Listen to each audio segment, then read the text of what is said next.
Mr. Jamie Meadows. How are you? Good, good. How are you? I'm good. I'm good. Good to be with you. Yeah, excited. It is exciting. I feel like I'm talking to like a pro sports coach because what's that behind your right shoulder there? Yeah, just a bunch of memories from either my high school glory days or coaching kids that I do a lot of now. So Oh, they're usually little gifts that teams give me, and they'll sign the balls and, some yeah, good but stuff. you got every NCAA sport going there, except Yeah, yeah, you don't have yeah. swim. I can't see a swimming trophy. I don't see lacrosse, but we got No, basketball, no. football, Soccer. Yeah, soccer. it's a little bit of everything. This is my little stress reliever I keep on my desk. So So you're a sports guy. Yeah, through and through. Yeah. Well, let's loop back to that in a second because I'd like to hear more about your background. I think everybody does, but let me start with this. Mr. Jamie Meadows, who the heck are you? And how is it that you come to be speaking to all these forward-facing contractors all around the world? Well, a little about me, I guess. Went to the University of Tennessee, graduated there, degree in supply chain management. Been graduated there in 2002. Hmm. Had a small stint with a government contractor for about 3 years, and then I worked for a medical device company. And Oh, all along, I've done a lot of real estate investment, rentals, building houses, flipping houses. So I've always had a connection to the contracting world and construction, and I've just always had a fascination for it. And then had the opportunity to take on leading a cabinet company, and it was just kind of a nice fit and the next great challenge for me, and very excited about it. I've been here about 6 months now and yeah. doing a lot of good things here, changing a lot of things, taking an approach of this business from a supply chain strategy. It's been Interesting. fun. It's been Yeah. fun. So you're looking at a cabinet business from a supply chain perspective, but also Right. a turnaround. I mean, I know a little bit about the backstory here. Right. Just so that we get a sense of scope or size. You don't have to share anything you're not comfortable sharing, but what's the size of this cabinet company that we're talking about? Our current facility is 125,000 square feet. Hmm. So we have an array of cabinetry here, and it's full.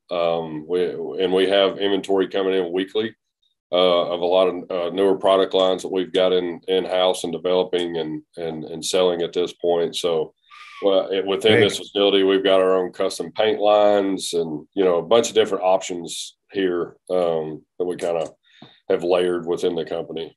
Yeah.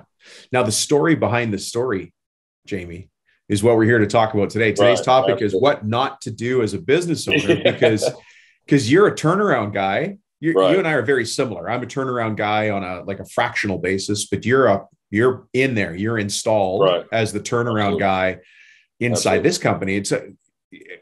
So I'll ask the question, what not to do as a business owner, but can we maybe start with how did this whole situation come to be? As far as my involvement or just in general? In general, yeah. What's Okay. the whole history that got us to Jamie showing up to be the turnaround guy? Right.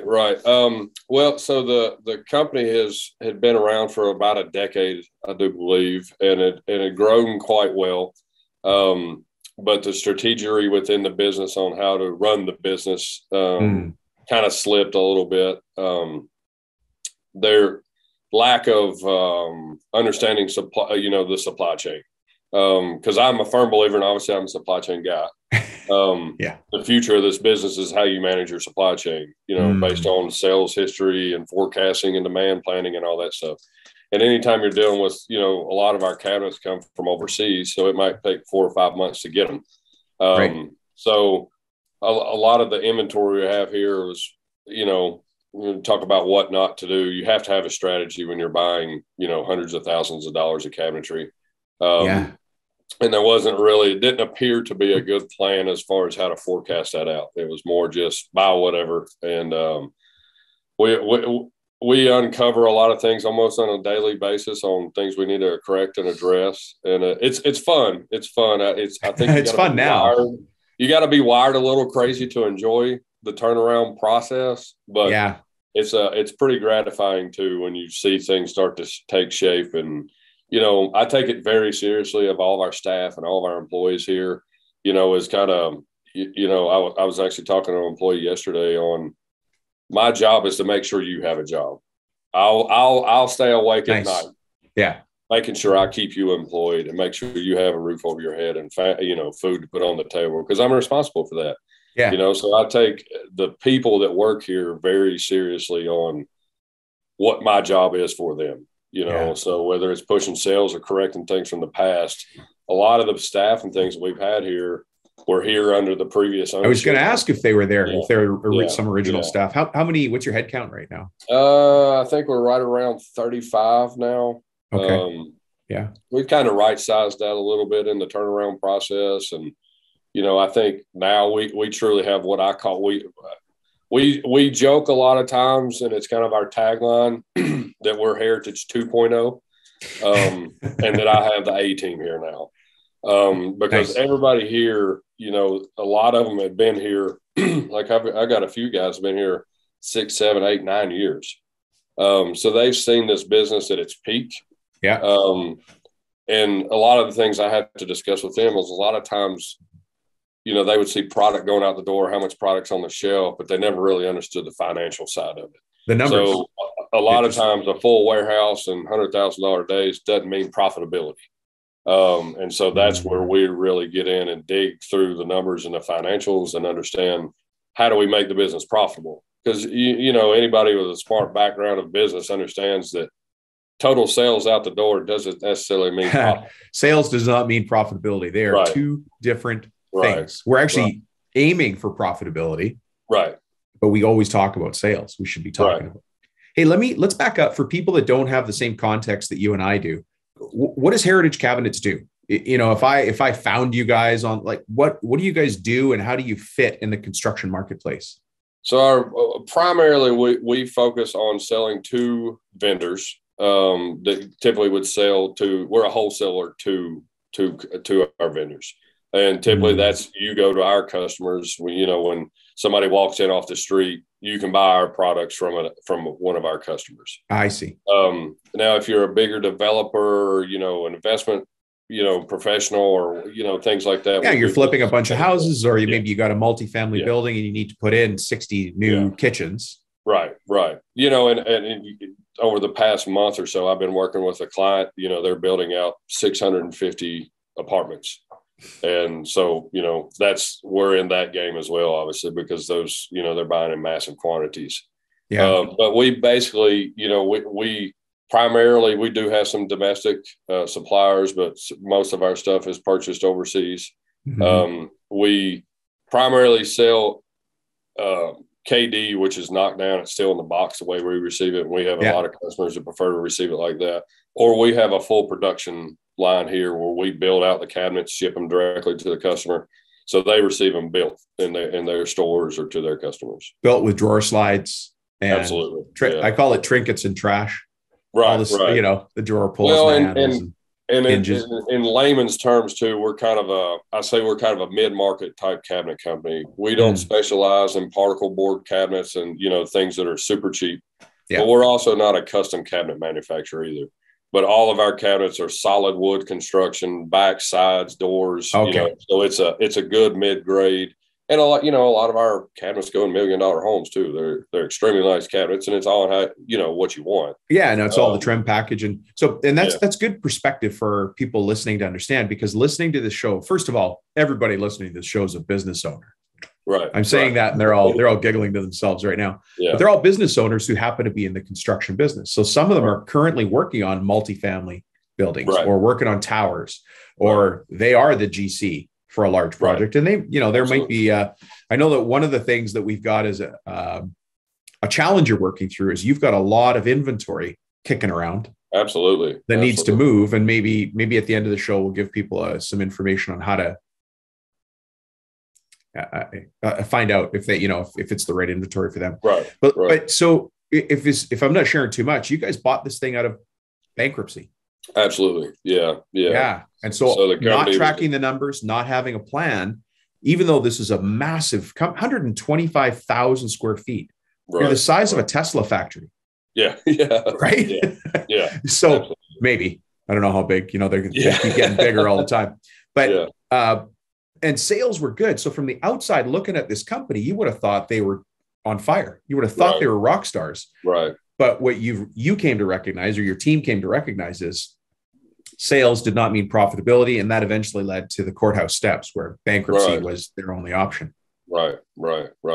And, and then I think the company was going in the wrong direction, and then COVID hits. And that's a big thing that I focus on from my seat, is how to adjust and how to be prepared for global issues.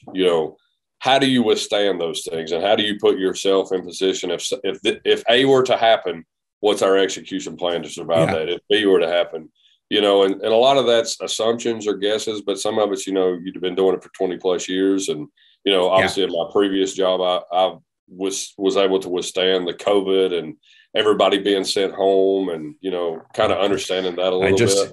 I just read that Elon Musk, speaking of Tesla, says everybody's got to come back to the office now.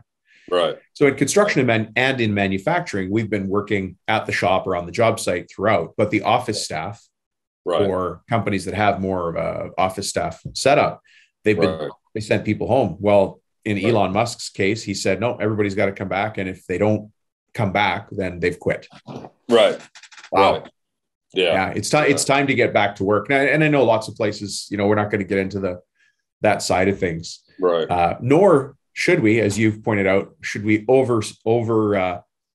how do I say this? We shouldn't ignore what's going on in the world, because if you guys decide to specialize in a line of cabinets made of Russian white birch, that's probably going to cause a problem.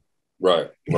So there's conversations, when the whole Russian Ukraine thing when it started going down, that was one of the first conversations I had with some of our suppliers, because a lot of that wood is harvested out of, the middle of nowhere in Russia. But a lot of our suppliers have enough lumber stacked up for 2 or 3 years of production. So that was one of the first things I checked on when all that started going down in that area of the world. But, there's so many, now we got monkeypox or whatever, the monkey, whatever they call it now. Oh, yeah. So it's, I'm more in tune with the business side of it rather than, the probably the standard news that everybody else watches. So, and this goes to your coaching background, right? You coach sports, but you also talk about strategic planning in the business. The fact that you have a plan, whether it's in basketball, I shouldn't talk about basketball because I'm clueless on basketball, but it's a sport, right? But we've got a plan. You just need to know the Celtics are 1-0 right now in the final. Undefeated. Yes. Look, I wore Celtics colors for you today. Yeah, you did. Hey, I don't know what's on my hat there. But in both cases, you understand the importance of strategic plans and the reality that once you get on the court, or once you get into, trying to roll out your plan in business, things change. But because you have a plan, you can adapt. Right. Without a plan, you're just wandering. Yeah, and I had my style is kind of impromptu with our staff here, because I'm 100 miles an hour. This is probably will be the most I sit down today, other than when I go to bed. And it's Friday. It's been this all week. This is your first. I bring a lot of energy around here, and I'm a positive person. I'm an optimist all the way through. But we actually had kind of a pop-up staff meeting last week, and we were just talking about plan of attack with our CSR, going through some AR stuff, because, when you buy a company in a turnaround, the AR can be completely out of whack. And we're trying to get all that stuff finely tuned. And in my first 30 days here, I signed a new contract to put in a new ERP and WMS system. And I've done that about 4 times, I think, 4 to 6 times. I can't remember. But I was talking to an old colleague of mine, and he was like, so what have you done big so far? And this was like the first 45 days I was here. And I was like, well, 30 days in, I signed a contract to put a brand new ERP in, and we got to have it done in 90 days. And he's like, are you insane, man? And big. I was like, but it has to be done. So I was talking to my staff the other day, and, I'll notice stuff at a higher level that we have to address or whatever. And I relate so much stuff to sports in a professional world, but also, I tell the kids I coach, I coach a very, very high level basketball team. We travel all around the country and play. But to me, basketball is a byproduct. I truly believe that. Like, I'm trying to shape young men. The culture you have within your team, how they play for each other. It's not an individual sport. It's a team sport, blah, blah, blah. Yeah. And then their record will reflect it. You're trying to get you're trying to get noticed so you can go play college basketball. Win games as a team, people will come watch you play then. Yeah. So I was talking to my staff last week, and I said, we've got to be cognizant of, and I've related back. So you tell kids sports teaches you life in a lot of ways, how to overcome adversity, how to be coached, how to be a teammate. You learn that stuff as a child, and it will parlays itself into adulthood. Well, it's kind of reverse here because everybody knows here I'm a sports guy. So I was using an analogy, and I said, I'm kind of the coach on the floor here. And I said, when the coach calls a play, you guys have to execute it. I can't call plays. I said, it's the same with my basketball team. If I call a play and you don't execute it and then we fail, at least try to execute the play that I'm calling. And if the defenders adjust to it, then we call a timeout, we alter the play, and we go back in the game and we execute. So I was telling them, when I call a play, I expect it to be ran. Wow. And if we don't run the play right, or somebody throws us a new defense, or somebody helps side defense another way, then we'll alter the play. If the ability to execute the play is not there, because I truly believe we got the A team. We've got all-star players, but we're trying to get them to play in unison and be coachable. So, I use that analogy. I was like, when the coach calls a play, you got to execute it. And if you don't execute it, then that's where we're failing right now. So you have a culture of accountability there as well.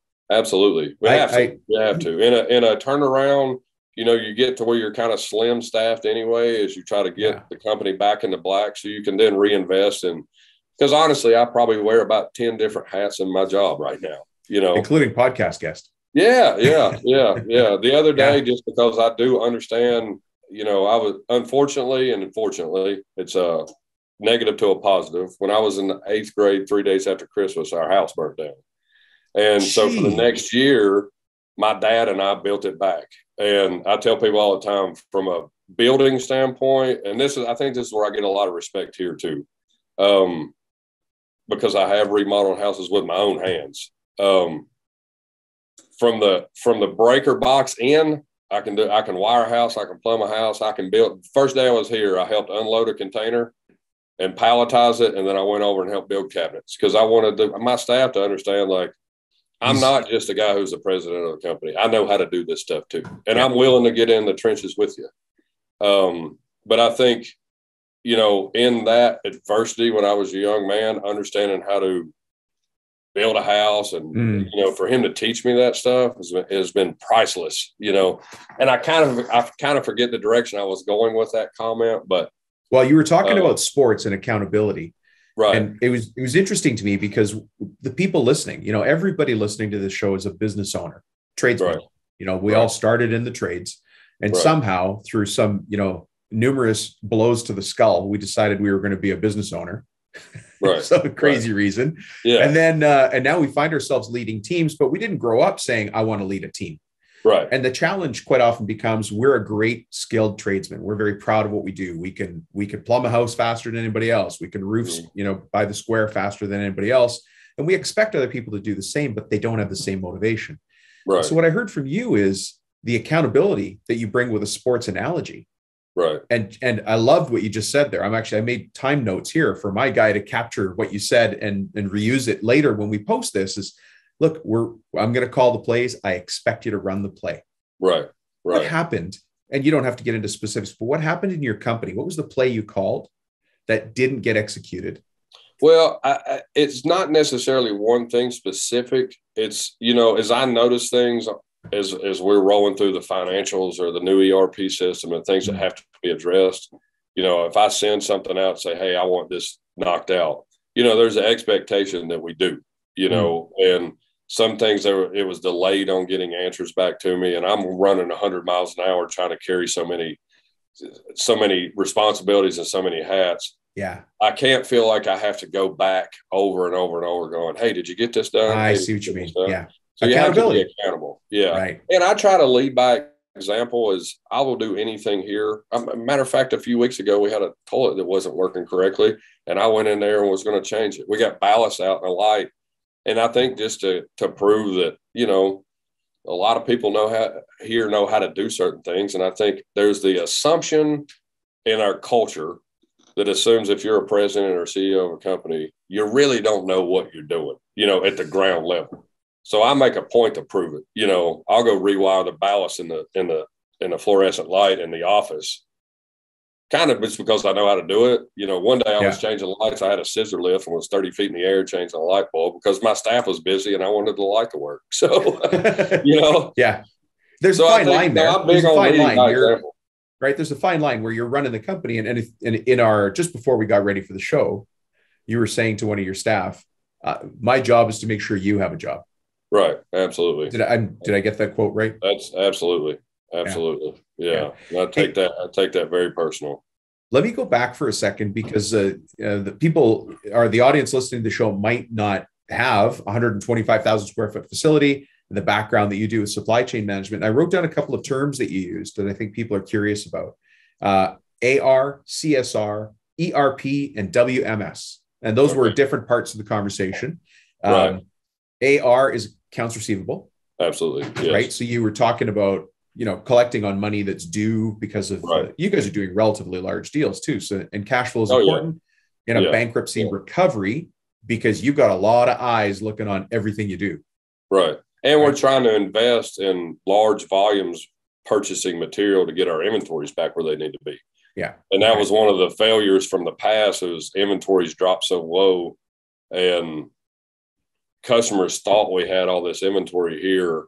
And I don't think it was super transparent that the inventory situation here was horrible. Even though you've got lots of inventory, it might have been the wrong inventory for that their particular need. One. Yeah. And they had bad exit strategies as they was introducing, styles change over time. So if you had one product line, there wasn't really an exit strategy for that. Everything we have here is great cabinets.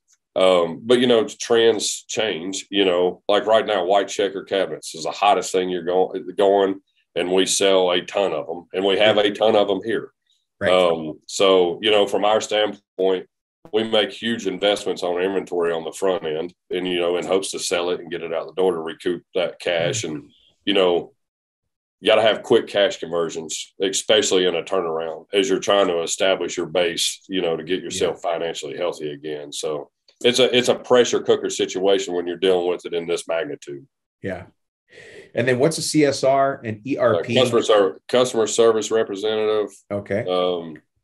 Your ERP and your WMS. So the ERP is basically your system where we input orders, track all of our customers, have inventory, and the WMS is the warehouse management system. Okay. And so one of the massive improvements here, and I dealt with this in my previous company, the ERP system, which is basically your financial record system. Everything in there is that's where we handle all of our accounts payable, accounts receivable, all of our customer information, sales orders. And when I got here, it was a separate WMS system. So sometimes they talk to each other and sometimes they didn't. So you'd have your ERP system that show you had a quantity of 30 of something. And then you check the WMS and it shows 0. So in our new product that we have, it's all one package. So we've got kind of a boutique type ERP WMS system where it's all in one. So that's a huge hurdle that we crossed. It's as we work the tweaks out, we're about 60 days into it. And anytime you go through a conversion like that, it usually takes a few months to, kind of get it finely tuned. Yeah. Inside the theme of our topic, which is what not to do as a business owner, were they using software at all? Yes. And if they were they using it right? Yeah. So they actually had a huge, huge company that handled their Oracle, in the world of ERP and WMS, you got Oracle and SAP. They're kind of the giants on the block. Their approach, from what I've seen and changed a lot of, they wanted the Ferrari of everything. So when you're paying 6 figures for an ERP system, which is crazy expensive for the margins in this type of business. So they had, the pimped out version of an ERP system, the pimped out version of everything. And it was kind of overkill. And through the transition of ownership and personnel, I don't know that the integration of the ERP that they originally had was done to 100%. So everybody understood everything. And I'm sure there were some that did. But when you go through the transition of ownership, management, and even just personnel, there's a lot when people quit or people get fired because the company's going under. A lot of information that's in their head on how to manage those systems walks out the door. Yeah. Yeah. So we had a lot of legacy knowledge that was lost. I think there was implementation issues from what I can understand in the very beginning. So we scaled it back and said, I don't really need the Ferrari. Just give me a Chevy, Silverado that's a workhorse that still does exactly, I'm big on analogies, but that's pretty much how it breaks down. Yeah. So you don't always have to have, a Chevy Silverado will still get you to point A to point B, just like a Ferrari did, but I don't have to, after a Ferrari, after 25,000 miles, I have to spend 120 to get it serviced. Well, and then you need Ferrari level staff as well to take care of it, right? Ferrari technicians. Yeah. So what I'm learning from you is that you guys came in, you and your group, and you're part of Michael Kaplan's group. Michael Kaplan's been on this show as well. Yeah. He's a rock star too. Yeah. Do you guys all have to have beards? Is that part of the team thing? I don't know. I didn't have one for years. It started growing it about 4 years ago and just never cut it. I trim it though. Kaplan's gets a little crazy sometimes. His gets he rocks it well. His is genius level. He must be a genius because he's got that beard going. Yeah. Now his business partner, the other owner of the company, Mike Dalkey, he's one of those guys. He can shave today and have a full beard tomorrow. Yeah. It takes me a little time to work on this. Yeah. Mike's been on the show too. Yeah. That's how we got you here. I've been so curious to watch you guys doing a turnaround. I mean, bankruptcy is something it's not at the front of everybody's mind, but in the back of our minds, we're all worried about it. We're trying to grow the business. We're taking calculated steps, not risks. Mm-hmm. That question of what if things go wrong is really, it should be on everybody's mind, just as it is in sports when you're coaching your high school teams, right? And so looking at you guys, what I realized is the other company wasn't doing the basics very well. Right. They weren't tracking the numbers. They were sort of not lined up with their margins and their spending. So they didn't make decisions here. Sounds like they didn't make decisions based on logic. There was some emotion behind it instead of saying, our numbers support this kind of purchase, not that kind of purchase. Absolutely. Yeah. And then they didn't have forecasts because of the numbers. They couldn't see the future. They couldn't anticipate future. Well, and I think sometimes too, and I try to be cognizant of this, it's obviously how I'm wired, but what I've been doing for 20 plus years. I've been published in supply chain magazines. That's kind of the way my brain works. Those are the most famous magazines in the world, by the way. Yeah. Everybody's got them. Everybody's got them. I'm giving you a hard time there, James. My magazine better watch out. But it's one of those things too, where, you start looking through. I start looking at things going, why didn't they do this? And I have to remind myself that that's just how I think. I was telling one of my biggest customers the other day, and we were talking about, he sells a ton of cabinets, and they don't really have a sophisticated type inventory system or a sales tracking tool or whatever. And I was telling him, I was like, look, man, I'm not a sales guy. I come in here and we talk about cabinets and how I can service you. But I was like, my brain is in the supply chain. So when you're trying to figure out what you need 6 years from now, I'm your guy. I can use our systems and our tools to better service you as a customer. I don't need to sell you. It's cabinets. Either you want them or you don't, or we competitive. And you know what you need, what colors you need. And we're going to be competitive on price. I've done extensive market research. We're right there with everybody else. We've got great product. But how can I help your business improve? So that's the value, I think, especially with a lot of our bigger customers.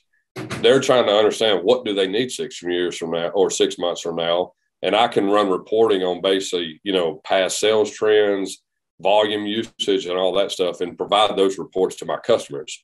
So I think that's kind of, that helps them a lot. I don't know that they were able to do that as much in the past, but, a lot of what I have to deal with now, anytime there's a bankruptcy situation or, change of leadership, sometimes there's financial stuff that doesn't get handled, properly from the previous ownership or whatever. So a lot of what I have to do on a daily basis is repair customer relationships, either with customers or our vendors, trucking companies. The bank. A lot of the local trucking companies have a bad taste in their mouth about the previous the 1.0 version of Heritage. And it's building that trust back. You know, our current trucking company that we use for 99% of our stuff right now, it took me 2 months to get them to trust us again. And I kept telling them the only thing that's the same is our name and that we sell cabinets. The ownership's different, the leadership's different, everything about the structure is different. Yeah. And to me, that's the challenge. And I love to be able to prove that. Yeah, it's nice to be able to make a statement and then live up to it. And the trucking company, my rep was in here yesterday, and I mean, he loves us. He loves us. And, you know, and I'm thankful for the opportunity to prove ourselves again, you know. So a lot of, you know, as I kind of segment out my day or my weeks, there's certain times that I pencil in to block out that I just call or I, you know, drop in and go talk to customers, you know. And I think for a lot of the customers, it means a lot that I'm not just sending a sales rep to go talk to them. You know, the guy who's running the company is actually the one taking time to come talk to you. Right now, getting cabinets is tough. I mean, as you probably know, I host 2 shows. This one here is Profit Tool Belt, and it's for construction trades in general. But I host another one called Cabinet Maker Profit System. And so I know the cabinetry industry pretty well. And the lead times are huge. And then when you have a problem, and quite often, you know, a kitchen renovations company has a problem, whatever it is, the doors didn't match, the paint grade, whatever. You can't get, they can't get to you. They get to their sales rep and they get some sort of mumbled response about why we can't get that done within 6 weeks. And so the fact that you're going out there and talking to people is a big deal. And it probably solves more problems and solves them faster than we would ever anticipate. Because you're just, when it's to rebuild those relationships too, you know, and you know, I want people to understand my vision. You know, a lot of those customers are people that dealt with them in the past. Like they remember they were around during the downfall, you know, so trying to tell our story about where we're at in the direction. Like one of my big Q2 initiatives is, since we do have a full paint line, is we want to offer like 4 custom colors to our customers.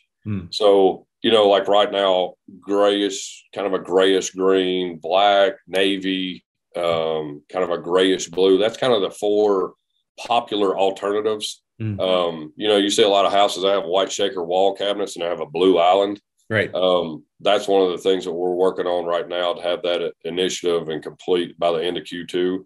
So if a customer calls and they want an alternate color, you know, with our paint line, you know, I'm trying to figure out how to make every segment of our business profitable.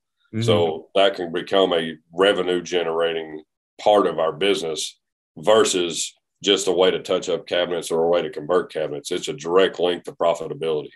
Awesome. Hey, just a real quick question as we start to wind down here on the people side, because you inherited a team that had gone through and seen the company fall apart around them, that probably heard about the bank. They had to have known there's a bankruptcy going on. They saw bankers in suits walking through, scared for their jobs, scared about being able to feed their families. And then you come in and you've inherited this team. Did you find some people that had all the skills but had the wrong attitude? And how did you deal with that?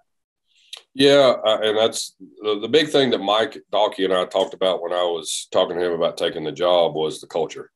Obviously, you can tell I'm from the South. My accent cannot hide that. I couldn't tell at all. You couldn't tell. Thought I was in New York. But the big thing was the culture. And as I started working here in the first few weeks, you know, that it's totally expected. But, you know, a lot of the employees like, well, we've heard this before. Here's the next guideline, you know, because they had been too few guys with the previous regime. But again, that's where you kind of, for lack of a better term, you just put up or shut up, you know. And the one thing that they've learned from me, if I start talking about it and saying we're going to do it, it's going to happen, you know. Oh, good. Yeah. That's the big thing. And, you know, they've got to earn my trust. And it's the same, you know, to give respect, you know, it's everything is earned. Everything is earned. And I can say, you know, when I started, there might have been 10 or 12 more employees here. Things had kind of been lackadaisical in the past. And with any turnaround, there's culture change too. You know, there's culture adaptation and then there's culture change, you know, and there's a lot of things that I don't bend on, you know, and I feel like I'm a pretty cool guy to work for. I'm laid back, but I do hustle, you know, and I want to surround myself with hustlers.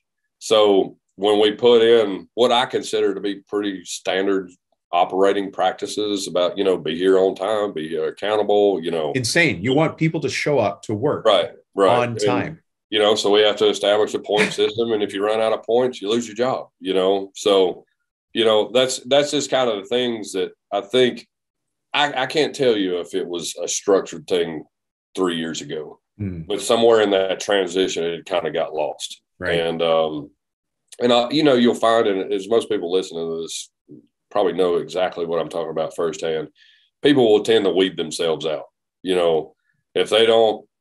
If you just give it enough time, once you put structure in place, if it kind of, they don't adapt to it, they'll go find another job. Well, as long as we're consistent as a leader.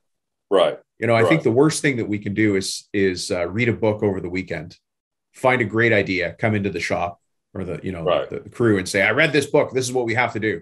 Absolutely. And then we don't follow through on it. And then the next week I read another book. I heard this cool thing on a podcast. And you talk to your team, but you don't have consistency. Right.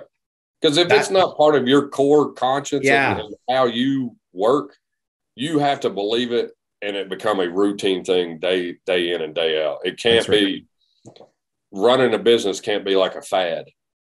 No, it can't be. So it takes constant tending. It takes constant tending like a garden. And that's why you have to be clear on who you are, have your values. I know this sounds so business coachy, but I can say that because I used to think values was just, in the clouds. And then I came to realize that without consistency in my values and who we are, we just always strayed.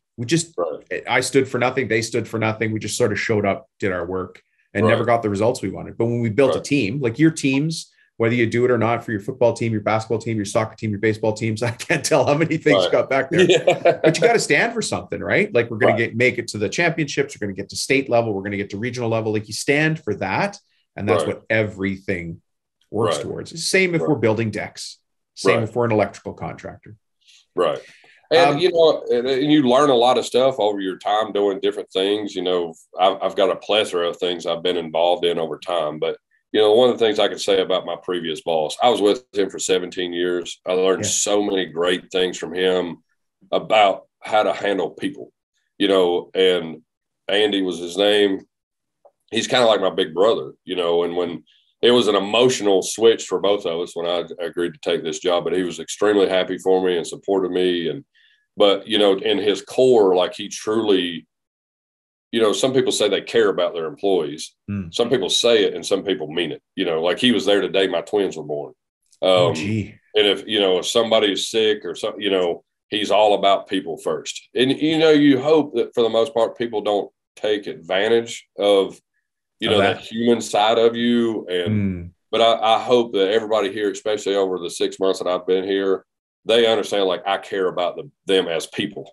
You're not just another employee to me. Like I do care about that, how they're doing in life, or your kids doing good. Like all of that filters in to your work life. You can try to keep that stuff separate, but the reality of it is it can't be. It's one big cog. So if you feel safe at work and, hey, the guy that's running my company truly cares if my granddaughter is having a medical issue or, he's going to allow me a couple hours to go tend to that stuff, but there's a balance in that. There is a balance. It's a bank account. If it's a guy who's already detracting from the team, who suddenly has a family issue, I'm not as open. Right. I mean, I still want him to go take care of family because family's family. But if he's also been a guy who's been a contributor to the team, who's always there, who fits our overall values, and there's a lot behind that, there's a lot more flexibility than somebody who's a troublemaker, who's causing whispers behind everybody's back, who's showing up late, leaving early. Right. We got to both play the game here. Let's switch gears here because when you guys bought this company, it's 125,000 square foot warehouse of cabinets, medium grade, or what do you call it? Mid-grade cabinets. Yeah. It's not the cheapest thing. It's not the most expensive. Yeah, but it's applicable to almost every building situation in some way, shape, or form. Yeah. But you've got, is it 65 or 70,000 square feet of product that can still be moved. And we should tell everybody here in case they want to buy it, if they want to buy, a container worth, a couple of containers worth, or what would be your minimum that you'd sell to somebody if they contacted you? I always like to sell at least a truckload, and we can probably, if it's stacked still in boxes, it probably consists of 500 or 600 pieces. So, okay. Yeah. Yeah. Yeah. I think if anybody wants to do that, probably the easiest thing to do is shoot me a text message, because then I'll introduce you guys properly, and I'll make sure that you're getting, people who have a good understanding of things. Right. So folks, we're going to loop back on this a couple of times, but send me a text message to 604-837-8361 and just say, Dom, let's talk. Just text me whatever you want to text me, but usually people say, Dom, let's talk. And then I'll introduce you here on these cabinets that Jamie's got, because tell us a little bit more about these cabinets. Like, who's buying them now? What do they look like? What's the application that you see? Who is buying a container at a time? A lot of times, it'll be, for some of our stock, it'll be, I've got a customer right now. He's got about 700 rental properties. And every time somebody moves out, they go in and change out their vanities, because we got kitchen cabinets and vanities. So they'll go through and update their kitchens or update their vanities. And, one customer, he bought 390 vanities from me, and he keeps them in a warehouse that he has on one of his many properties. And every time somebody moves out, he goes and plucks a vanity out. And, when you're just standard sizes, are they? Or like, how do you? Oh, yeah. Probably about every size you could actually imagine: 24, 36, 42, 60, okay. There's an array we've got just about anything.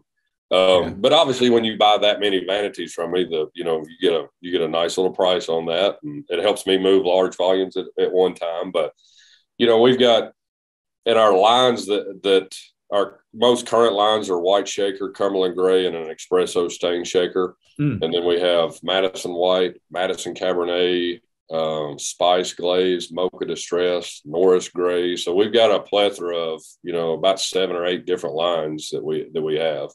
Yeah. So you've got upper cabinets, you've got lower cabinets, you've got corner units. I'm sure we can make an island out of how to put those, and then a finishing carpenter knows how to put those together to make it into what you need it to be, right, on site. Yeah, and we've got about every piece of trim you could ever imagine that goes with these cabinets too. Yeah. So it's such an interesting time, because right now, any builders listening I think everybody understands this. It's hard to get cabinets right now. Right. First, there's so much building going on, and cabinet shops are absolutely maxed. Their production times are months out when they used to be weeks out. Right. And it causes huge problems. So there's probably builders listening to this show right now and think, hey, well, there's a solution. Right. I'll just change the way I buy. Right. Buy these cabinets. And that's one of the things. And, Mike and I discussed this before I accepted a job, being the supply chain minded person. At some point with COVID, anybody that acts like there's not supply chain issues due to COVID and everything going on in the world is just kind of asinine that people would think. It's so. But at some point, you got to be strategic enough and smart enough to understand, like, how do I get in front of the game? How do I beat everybody else to the solution of our supply chain issues? And I'm not going to say that we don't have some back orders and, different things. That's just the nature of any business, Yeah. But we pride ourselves on trying to find solutions for those quickly. And, a lot of the stuff, like with the custom colors that we're going to introduce at the end of the month. If you go down to a cabinet supplier and you say, hey, I want a custom color, you're probably looking at 7 to 10 weeks. Well, the fact that I've got it here, I can probably turn it in a week, So we're trying to up our service level. And it's funny because when people say, man, I can't find cabinets anywhere, and I'm sitting here thinking, I've got all kinds of cabinets. And and with some of the styles and stuff that we've had here that we don't get as many new replenishment in, we've got a great staff here. My CSRs understand the cabinet business on a whole nother level. So, if somebody installs cabinets for a living, they can talk shop with them just as much. They'll go in 2020, do their layouts and different things like that, which is a program that maps out kitchens and vanities. But they're really good on, finding a solution. So if you wanted a certain base and we didn't have that one in stock, they know off the top of their head. And this is where I'm trying to get to, because, I'm 6 months in. Some of these people are 10 years in or 5 years in. They understand, here's the solution. Here's how to modify this base to make this where you want it. Or instead of this one big cabinet, we can offer you these 2 cabinets. So you're not walking up to IKEA where somebody there, we're talking about you guys are an industrial grade supplier to professional builders. Right. Absolutely. Right. And you've got the solutions in-house. You made me just think about here is that, we talk about necessity is the mother of invention, right? It's when we're under pressure that we start to get creative, because you can throw money at problems, but money doesn't actually solve problems. Creativity solves problems. One of the exercises I do with my team, the people that work for me all the time, and with the clients that work with me one-on-one, is when we're stuck with something, we're just stuck on something, I'll say, okay, well, let's figure out how we're going to solve this. And you have a budget of $0. Right. And everybody throws their hands up. Wow, come on, Dom. Nothing? Yeah, you've got zero budget. Right. And it takes a little while to get people over that. And then they're like, well, what if we did this? Okay, well, let's write that down. What about this? What if write that down? And so I give everybody this zero budget exercise. And then before you know it, the ideas start flowing. Right. And then the second part of the exercise is, okay, now you have $1. And wow, the pens are flying. Okay, well, now we can do this. We got $1. Right. Is it $1 per unit? I just said $1. Take the dollar the way you want it. But the creativity comes, we didn't need the money. And so as you were talking about these cabinets with all your standard colors, I don't want to take away from your paint line. But if your paint colors don't match what I'm doing in my planned community, I'm building an HOA with 632 townhomes or something. Right. Get these cabinets and get a painter in there to paint them on site. Even though painting on site's not what you do in your city, there's somebody who knows how to do it. Absolutely. And finding a solution right now is crazy, because builders are in such stress situations finding cabinets that they're now buying cabinet shops. Right. Cabinet shops are under such stress that they're trying to buy other cabinet shops because they can't hire people fast enough. Right. So if they can buy one of their competitors, they automatically get, 5, 10 people. Right. And so just to your point, getting creative about these things, finding a way, finding a solution, it's exactly what this show's about. And obviously what you're about there too is let's get creative and find how to make this work. Well, and just in those thoughts there, my mind's sitting here going on the creative side, and I kind of thought about two things kind of on the basis of the show. One of the big things that I faced here was there was a division between the front and the back. Not purposely. I think it was instilled from the previous ownership. So front office, I'm talking CSRs, our customer service girls, HR, and then the back's the people in production. And trying to blend that back together. And when I first got here, all I heard was like one of the situations, like with our paint, painting a cabinet has a process, just like painting a car or anything else. And I stood back one day, and I'm in here with our paint vendor, and we're watching the steps. And I'm like, well, why aren't we doing this? And why aren't we doing that? Because I myself have painted a lot of cabinets myself in rental properties, different things like that. Yeah. So I understand that as well. But we're missing like 4 steps here. And they're like, well, the previous guy said we don't have time for that. And I was like, that's no longer an option. So when we put on our QC plan, which is new here, everything, it doesn't leave this facility unless I tell people all the time, you got to stand behind what goes. Everybody here stands behind every cabinet that goes out the door. Yeah. But there was a lot of stories that over time was like, well, they never would listen to me. They never would listen to me. And I'm thinking to myself, like, I'm a collective thinker. Not every idea the staff's going to throw at me is going to be a good idea. But you got to give the freedom to your staff. Mm-hmm. Especially, I've been here 6 months. Some of these people have been here years. They've seen a lot of different things. And there's value in seeing things from a different lens that you've never been here before, and more from a business strategy perspective. But the guy been out there building cabinets and driving a forklift for 5 years, understands a lot about this business. So I think it was never valued before to the level that it should have been. One of my top performers right now, who I just promoted this month, he was once the paint guy, and this was never heard. And come to find out, he's one of my best sales guys. He can cut off. No way. But great. he oversees production. And, I want to empower people. I tell everybody here, if you've got a goal professionally, I want to know what it is. If you're fine being where you're at, that's great. But if you want to improve yourself professionally and as a person, I want to be involved in that. That's a leadership thing. I don't want to hold people back. I want to watch people grow. I was fortunate. I was surrounded by people that wanted to see me grow. Yeah. And then the second part of that, I don't want to hop back and forth, but I know you said, stuff about custom cabinet makers or people that own cabinet shops. Yeah. We have a ton of cabinets here that we're trying to liquidate, some of them in mass volumes. There's value in the boxes and the carcasses and things like that. So imagine the time savings. Oh yeah. Yeah. So if you're a custom cabinet guy, your box is already done if you just want to custom make the front. Hey, let me ask you something. How does somebody see one? So I know what they look like. Is there a way to do that? No, you don't have to do it here, but I can go get a 12-inch base out of my floor over here. You know what we'll do? Let's do this. If anybody wants to meet Jamie and understand, the deal that's available here, I say deal in loose terms. I mean, there's an opportunity here because you've got a lot of product that needs to be moved out, about 65,000 square feet of knockdown RTA stuff, right? Right. So shoot me a text and I'll introduce you to Jamie as long as it's the right fit. Jamie, I hope you don't mind. It's probably best we put that little filter in there. My cell phone number is 604-837-8361, guys. You guys, I say that cell phone number on here all the time. And I get the craziest telemarketing calls from countries I've never heard of because of it, but that's okay. But shoot me a text and I'll introduce you to Jamie so you have a chance to learn more about these cabinets, especially if you think you could use some volume or you want to buy some cabinets and solve some problems. Solve some business problems you've got. This is how to get ahead of things. Get creative. All right, Mr. Meadows, thanit's man.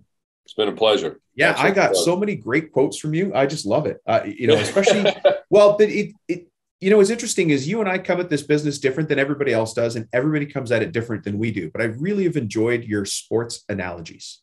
Right, I use like a ton of them every day. Yeah, I imagine. And what's the sport? What are you coaching this week? Basketball? Right now, it's all basketball right now. And, quick funny story. My son, I got twins. They're 15 You said you have twins. Are they fraternal twins or? Boy, girl. Okay. Boy, girl. And my son, I'm blessed with two kids that have very big hearts and they're great people. That's the most thing you can ask for as a father. But my son decided to take a kind of a mental break from school for a few weeks. So one of his grades dropped substantially. And, but he's a rally, the kid can rally. He's done it the last 2 semesters. So he called me the last day of school and he said, and this, you can tell exactly where he gets it from. He goes, Dad, fourth quarter, game's on the line. Who steps up?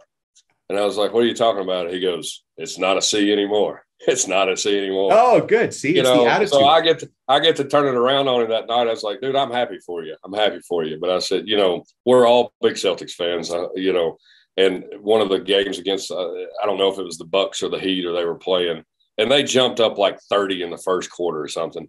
And by the fourth quarter, the bench is playing. And I said, son, there's no need to have to rally in the fourth if you take care of things in the first. I said, you take care of things in the first quarter, you don't have to stress out in the fourth quarter. You can sit there and watch the scrubs play. I love it. Yeah. So the sports analogies are pretty deep with us. Those are good. Yeah. All right. Well, Jamie, I have a feeling we're going to have you back again in the future. I sense that you've got a lot of great stories. Yeah. In your family, you don't have an accent, but to me, you've got a pretty cool accent. I like that. Yeah. And all the stories too. All right, Jamie, thanks for being with us. We'll definitely have you back again. All right. Thank you. Have a good day. You too.